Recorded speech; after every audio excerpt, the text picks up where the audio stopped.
আধার কার্ডের সাথে না মোবাইল নাম্বারটা লিঙ্ক করা নেই, তো অনেক আর আমাকে রীতিমতো ঝাড়ছে, লেট করেছিস লেট করেছিস।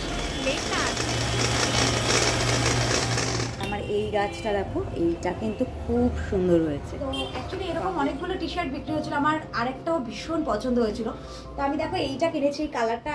Good morning friends, welcome back to our channel. Good morning বলছি ঠিকই, বাট আজকে আমি অনেকটা লেটে উঠেছি, মানে অনেকটাই লেটে উঠেছি। আজকে রান্না বান্না, রান্নাঘর পরিষ্কার সব কিছু মাই করেছে।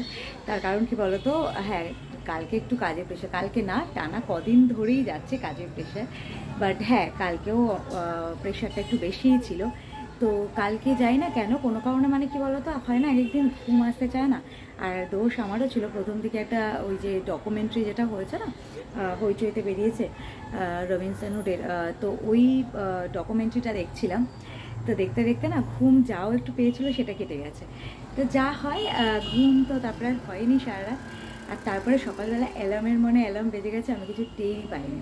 আর মাও না, আমি এরকম ঘুমালে কখনো আমাকে ডাকে না, তো মাও আর ডাকেনি। তারপরে হঠাৎ করে ডাকিয়ে দেখছি এত, মানে তাও কি সোম ফোন করেছে, সোমের ফোন দেখে এত বেলা হয়ে গেছে। যাই হোক উঠে ফটাফট একটু চা ঠা খেয়ে দু একটা কাজ একটু মার হেল্প করলাম। এখনও আরও একটা দুটো কাজ আছে, একটু শাক কাটার আছে। এই বেলা হবে না, শাকটা ওই বেলা হবে, কারণ দিদার কাছে পাঠানো হবে, মানে লাল শাক দিদা খুব ভালো খায়, তো মা মাঝে মাঝে এরকম দিদা যেটা ভালো খায় টুকটাক একটু করে দিয়ে আসে। তো সেইটা মা বিকালবেলা দিদার ওখানে যাবে, তো তার আগে করে নিয়ে যাবে, তো ওটা কাটবো।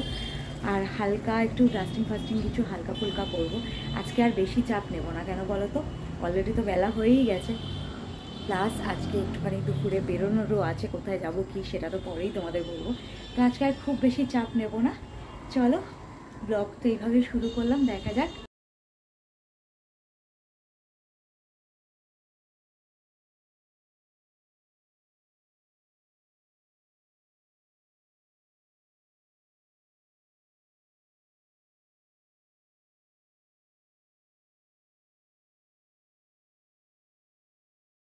আমার এই মেশিনটা না সত্যি প্রচণ্ড ভালো হয়েছে, জানো তো। এটাও প্রায় 3 বছর হয়ে গেল, এটা বোরোসিলের চপিং মেশিন, এটা তোমার ইলেকট্রিকের। এত ভালো হয়েছে এই মেশিনটা, মানে এত চটজলদি হয়ে যায়। আর আরেক রকম যেটা, সেটাও আমার কাছে আছে, এটা দড়ি দিয়ে টানা, বাট কী বলো তো, ওটাতে না হাত ব্যথা হয়ে যায়। এটা মানে কয়েক সেকেন্ডে এত ভালো ফাইন চপ হয়। তুমি চাইলে খুব ফাইন করতে পারো, চাইলে হালকা যদি চপ করতে চাও সেটাও পারো। আমি সমস্ত কিছু এটার মধ্যে করি, মানে পেঁয়াজ টেয়াজ এগুলো তো হয়ই, বাট সমস্ত রকম শাক ফাক সব কিছু এটার মধ্যে করি। খুব ভালো হয়েছে এই মেশিনটা, 3 বছর ধরে ইউজ করছি, মানে এখনও পর্যন্ত কোনো প্রবলেম তো দেয়নি। তো এটা কিন্তু প্রচণ্ড একটা কাজের জিনিস হয়েছে আমার, জানো তো। তো দেখো রান্নাঘর কিন্তু পুরো ক্লিন হয়ে গেছে, আর আজকে আমি কিছুই করিনি, রান্নাঘর ক্লিন টিন মাই করেছে এই দিকটা। তো কী রান্না হয়েছে তোমাদের আজকে দেখিয়ে দিই। এখানে দুটোতেই ভাত আছে, এটা কালকের একটু ভাত আছে, আর এটা আজকে ভাত হয়েছে। আর এখানে তিতার ডাল, গরম পড়ে গেছে বুঝতেই পারছো, টক ডাল তিতার ডাল এখন তো এগুলোই খাওয়া হবে। এখানে তিতার ডাল আছে, নিচেরটা তো তাই আছে এইটাতে। আর এখানে দেখো একটা মিক্সড ভেজ মতো করেছে, এই একটা আর এটা। আর আছে আমাদের আজকে ডিমের ঝোল, হালকা করেই হয়েছে এইটা দুপুরে। আর এই যে এখানে দেখো রাতে আমার আসলে একটা রাখা আছে। আর এটা হলো এখন অ্যাঞ্জেলের খাবার। এখন অ্যাঞ্জেলের ডগ ফুডটা কিন্তু আর ডেলি খেতে হয় না। এখানে দেখ সমস্ত সবজি দেখতে পাচ্ছ, সবজি দিয়ে সেদ্ধ করে নেওয়া হয়েছে। এটা অ্যাঞ্জেলের খাবার। তো মোটামুটি দুপুরের রান্না তোমাদের দেখিয়ে দিলাম, আর এই জায়গাগুলো ক্লিনই হয়ে গেছে। আমি এইমাত্র এখানে শাকটা করে নিলাম, শাকটা এই বেলা হবে না, অ্যাকচুয়ালি শাকটা দিদাকে দেওয়া হবে, তো মা বললো করে রাখতে, তাই কেটে রেখে দিলাম, রাত্রেবেলা শাকটা হবে।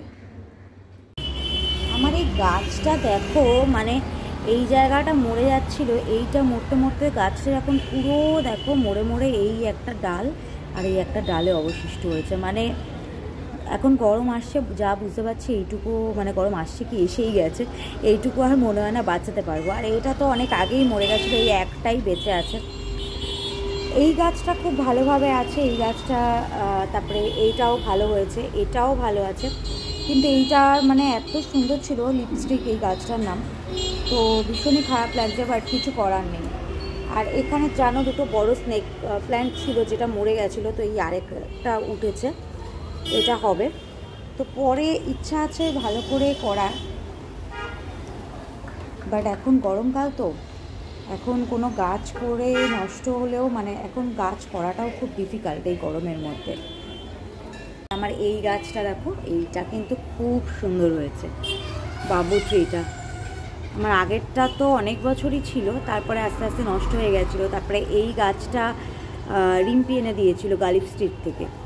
তো এই গাছটা কিন্তু খুব সুন্দর হয়েছে, সেইভাবে মানে খুব যে কেয়ার করতে পারি তাও না, বাট টাচউড মানে বেশ ভালো হয়েছে এই গাছটা।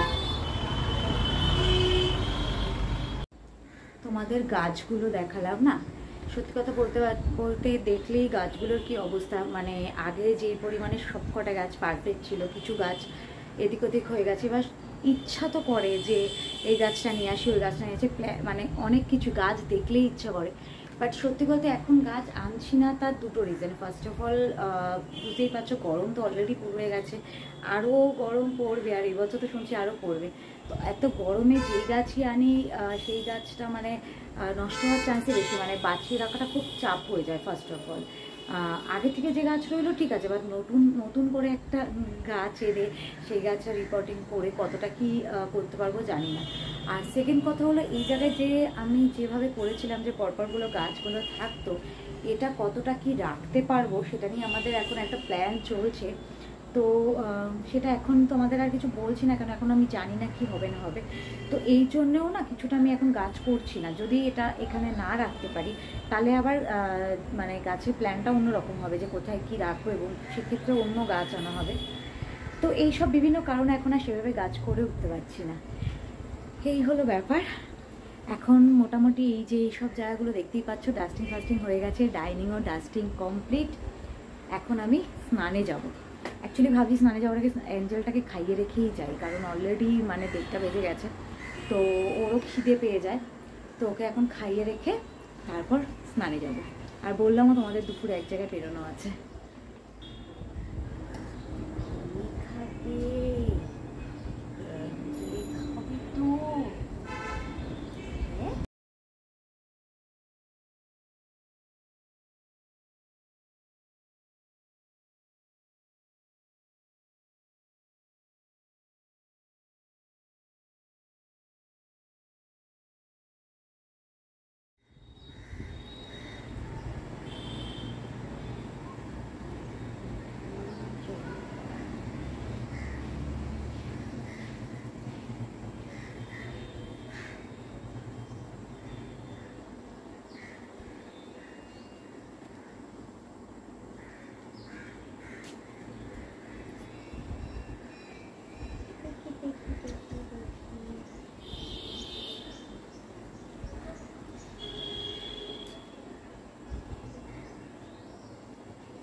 তোমার খাওয়া হয়ে গেছে?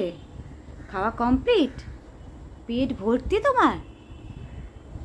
তাকে এখনো খাইয়ে দিতে হবে, একা খাবে না। নিজের পছন্দের খাবারগুলো তিনি কিন্তু খেয়ে নিচ্ছেন, কিন্তু 3 বেলা এখন আর সকালে খাওয়াতে হয় না, দুপুরে আর রাতে খাইয়ে দাও। হয়ে গেছে খাওয়া, চলো বাইরে, চলো বাইরে চলো। 3টে বাজে আর আমি পুরো রেডি হয়ে গেছি। দুপুরবেলা কোথায় যাচ্ছি? একটা কাজেই যাচ্ছি। সেটা হলো যে আমার আধার কার্ডের সাথে না মোবাইল নাম্বারটা লিঙ্ক করা নেই। তো অনেক দিন ধরেই ভাবছিলাম যে লিঙ্ক করাবো, কিন্তু হয়ে উঠছিল না। ফাইনালি যাচ্ছি, কারণ এটা একটা ইম্পর্টেন্ট জিনিস। অনেকগুলো ইম্পর্টেন্ট কাজই এই কয়েকদিনে করেছি, তো এটাই লাস্ট কাজ। এটা হলে আমার মোটামুটি অনেক মানে সবটাই গুছিয়ে নেওয়া হয় যাকে বলে। তো আমি এদিক থেকে বেরোচ্ছি, আমি একাই যেতাম, বাট আমার মাকে তো চেনো না, আমিও যাব শুরু করেছে। তো বললাম ঠিক আছে আসো। তো মা ওই দিক থেকে আসছে আর আমি এদিক থেকে বেরোচ্ছি। আর সেজে গুজে কেন বেরোচ্ছি সেটা তো পরে তোমাদের বলবো যে কেন বেরোচ্ছি, নাহলে বাড়ির একদম কাছে মোটামুটি বেরিয়ে যেতাম। যাই হোক, লেট হয়ে গেছে, মা যদি এসে দাঁড়িয়ে থাকে আমার ওপর চিল্লাবে। তো চলো বেরোই। এই দেখো মা অলরেডি আগে থেকে এসে দাঁড়িয়ে রয়েছে আর আমাকে রীতিমতো ঝাড়ছে, লেট করেছিস। লেট না, আসলে কি একটা টাইম দাও, তো টাইমে সবসময় একটু আগে আসতে হয়। বিশাল পাংচুয়াল। হ্যাঁ ওই জন্যই আর কি, কিছুই না। যাই হোক লেট খুব একটা কিছু হয়নি, মার একটু 10 মিনিট মতো দাঁড়িয়ে থাকতে হলো। সেটা কোনো ব্যাপার না, আমি চুপচাপ দাঁড়িয়ে আছি, কি হচ্ছে। তো এখন আমরা কাজটা সারবো আগে হ্যাঁ। আর কাজ আমি আর মা বেরোনো মানে কাজ সেরে কখনো ডিরেক্ট আমরা বাড়ি তো যাই না, হ্যাঁ একটু ঘুরবো, তো কাজ সেরে কোথাও না কোথাও যাই, একটু ঘুরি ফিরি, তারপর যাই। তো এখানে কাজ সেরে আমি আর মা একটু যাদবপুর যাবো, তো যাদবপুরে একটু ঘুরে ফিরে তারপর তো দেখা যাক কি আমরা এখন এখান দিয়ে ঢুকবো। চলো। তো আমাদের কাজ আলটিমেট হলো না অ্যাকচুয়ালি, আমি কিন্তু শুনেছিলাম কালকেই হবে, মা আমাকে আবার বললো আমি ফোন করেছি আজকে হবে। এখন যা বুঝলাম মা ঠিক মতো গুছিয়ে বলতে পারেনি। তো যে কাজটা আমি করাবো সেই কাজটা কালকে হবে, তো বেরোনোটা পুরো ফালতু হয়ে গেল। ফালতু না, ঠিক আছে এদিক ওদিক যাবো, বাট যেটা ইম্পর্টেন্ট কাজ সেটার জন্য তাড়াহুড়ো করে বেরোনোর একটা ব্যাপার থাকে না, দুপুরবেলা বেরোনোটা খুব চাপ হয়ে যায়। আবার কালকে আসতে হবে, বিরক্ত লাগছে, সিরিয়াসলি বিরক্ত লাগছে। যাই হোক আর কি করে, এই নিয়ে 3 দিন ঘুরলাম, শনিবার এসছিলাম, তারপরে মাঝে সোমবার, আবার এই আজকে, আবার কালকে আসো। চলো এখন আমরা একটু যাদবপুরে যাবো, দেখি এখান থেকে কি করবো, অটো ধরবো, অটো পেলে অটো, নাহলে হেঁটে চলে যাবো। বাবা অনেকটা হাঁটা, যদি পেয়ে যাই, এখন রানিং অটো পাবো কিনা জানি না, রাস্তা ক্রস করতে হবে, চলে রাস্তা ক্রস করাও খুব প্রবলেম। কিছু কাজ নেই কিন্তু আমাদের যাদবপুরে, কিচ্ছু কেনার নেই, কিচ্ছু কাজ নেই, কিন্তু আমরা তাও যাচ্ছি। একটা রাউন্ড ঘুরে তারপর আমি সন্তোষপুরেই যাব। বাড়িতে এসছি কিন্তু অনেকক্ষণ হয়ে গেছে, কিন্তু এসে আর ব্লগ করা হয়নি, তার কারণ এসে থেকে সব দরকারি কাজ হচ্ছিলো। একদম মার অনেক কিছু গ্রসারি আনানো ছিল, সেগুলো সব অর্ডার করে দিলাম, ওগুলো সব এলো, ওগুলো গোছানো, মাসি আর আমি মিলে গুছিয়ে টুচিয়ে নিলাম। তারপরে আসতেই পারিস, মাসি ওখানে দাঁড়িয়ে রয়েছে। আর এই যে আরেকজন ঘুমিয়ে উঠলেন, এতক্ষণ ধরে ঘুমাচ্ছিলেন, এতক্ষণ বাদে আমার বেরোনোর টাইম হয়ে গেছে, এখন ইনি ঘুমিয়ে উঠলো, বুঝলে। আর মেন ব্যাপার হলো মার বাড়িতে আসার রিজন এটাই যে মার অনেক কিছু একটু গুছিয়ে দেওয়ার ব্যাপার ছিল, তো সেগুলো গুছিয়ে টুছিয়ে দিলাম। আর এখান থেকে আমরা কোথায় যাব, এখান থেকে সোম চলে আসছে অলরেডি, তো এখান থেকে আমরা যাচ্ছি মুভি দেখতে। কি মুভি দেখতে আমি এখনো জানি না, আমাকে নাম বলেনি, তো সেটা সোম এলেই তো আমরা, এই যে গুড ইভিনিং। কেমন আছো সবাই? একটু কমেন্ট করো। এখন অনেকে কমেন্ট করছে, তাও এখন অনেকে করছে, না অনেকেই করছে এখন। তো যাই হোক, এবার সোম হঠাৎ সাডেনলি, অ্যাকচুয়ালি আমি যখন কাজে বেরোচ্ছিলাম, তো তার আগেই ও ফোন করে বললো যে তুই তো বেরোচ্ছিস, ওখান থেকে একবারে মার ওখানে চলে যাস, কেন কি মুভি টিকিট কেটেছি হাইল্যান্ড পার্কে। তো আমি একবারে ওর জন্য রেডি হয়ে বেরিয়েছিলাম, ঘুরে ঠুরে কাজকর্ম সেরে এখানে এলাম, এখানে মার কাজগুলো সব সারলাম, এখান থেকে যাবো হাইল্যান্ড পার্কে মুভি দেখতে। আমাকে বলেছে 7টার শো, বাট ও 7টা বলেছে মানে মিনিমাম 7:30 হবে, এটা তো আমি কনফার্ম, আমাকে হাফ অ্যান আওয়ার আগেই সবসময় বলে। বাট কি মুভি তোমাদের জানাতে পারছি না, সেটা সোম আসুক তারপরেই বলবো।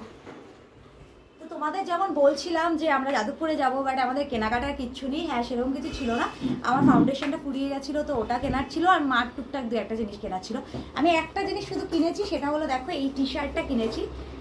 তো অ্যাকচুয়ালি এরকম অনেকগুলো টি শার্ট বিক্রি হচ্ছিলো, আমার আরেকটাও ভীষণ পছন্দ হয়েছিল, তো আমি দেখো এইটা কিনেছি, এই কালারটা সৌমেরও খুব পছন্দ আর আমারও বেশ ভালো লাগে, তো আমি একটা কিনলাম।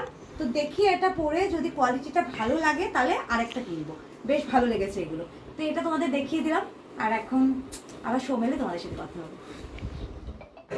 তো তোমাদের বলছিলাম যে সোম এলে তারপরেই তোমাদের সাথে কথা বলবো, বাট আমাদের মানে এতটাই সোম লেট করে ফেলেছে, মানে পুরো একটু টাইম হয়ে গেছে। তো তখন সত্যি কথা বলতে মানে ব্লগ করার মধ্যে একদম টাইম ছিল না, আমরা দৌড়ে এসে ঢুকে গেছি। আর আমি ওকে বলেছিলাম যে আমি কিন্তু বেরোচ্ছি অফিস থেকে, তুই তাহলে রেডি হয়ে থাক, তো জানার কথা না, আমি তো মার বাড়িতেই ছিলাম, রেডি হওয়ার আমার ফুলি সারপ্রাইজ ছিল যে মুভি দেখতে আসবে, না মুভি দেখতে আসবে সেটা আমাকে জানিয়েছিল, না কি মুভি সেটা জানিস না তুই, মুভিটা আসার পরেই জানতে পেরেছি। তো বলে দিই কি মুভি দেখতে এসেছি, আর্টিকেল 370 দেখতে এসেছি। তো এটা আমার মানে দেখার প্রচন্ড ইচ্ছা ছিল, আর মুভি দুজনেরই খুব ভালো লাগে, দুজনেই আমরা খুব এনজয় করি। তো ইন্টারভেল অবধি দেখলাম, তো এখন পর্যন্ত তো মানে ভীষণই ভালো লাগছে, জানি বাকিটাও ভালো লাগবে। তো আমি ওকে বললাম না আমি আর ব্লগই করে উঠতে পারিনি, চল একটু ক্যামেরাটা অন কর, একটু আমরা কথা বলে নিই, টাইম হাতে বেশি নিয়ে এবার সেকেন্ড রাউন্ডের খাবারটাও আমাদের কিনতে হবে, তাই খাবার নিতে হবে, আর ওদিকে শুরু হয়ে যাবে, নাহলে একটা সিন মিস করা যাবে। একদমই তাই, আর যথেষ্ট লাইন আছে সব জায়গাতেই, তো দেখা যাক, চল।